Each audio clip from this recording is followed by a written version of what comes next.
السلام عليكم ورحمة الله وبركاته. صباح الفل، صباح الورد، صباح الياسمين، صباح الرضا من رب العالمين. ازيكم يا حبايبي؟ عاملين ايه؟ يا رب تكونوا بخير. تعالوا نصلي على النبي ونخش على المطبخ.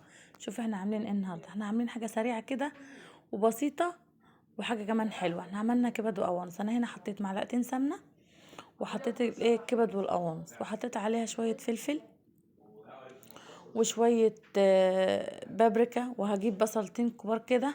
دي شوية دي بهارات. وحطيت بقى ايه البهارات بتاعتي كلها هي بتاعت الكبد والقوانص، وحطيت رشة جوز الطيب يعني بشرة كده ولا حاجة، وشوية بابريكا بقى، وشوية توم بودرة وبصل بودرة. طبعا الكبد والقوانص بتحب البهارات يعني ظبطيها. ممكن فص توم سليم وفصين ماجي كده. ايه احنا هنعملها كده، احنا مش هناكلها بالعيش، هنعمل جنبها رز. هنشوحها كده كويس، يعني تاخد تشويحة جامدة في قلب الحاجة، السمنة والحاجات دي لحد ما ريحتها تطلع خالص.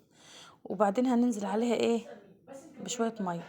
انا دي كنت فراولة كنت عاملاها، وكنت بعملها يعني في نفس اليوم، وحبيت اوريها لكم. انا طبعا صورت لكم الفراولة قبل كده، طلعت تحفة. شايفين عاملة ازاي؟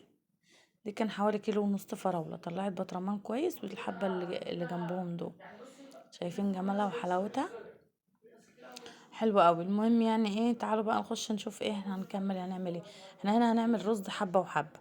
انا جبت شوية رز، طبعا انتوا عارفين لو الرز نضيف مش لازم يتغسل. وهنا ايه عملت السلطة. هنا ديت البصلاية دي عليها ايه بقى، عليها نص ليمونة.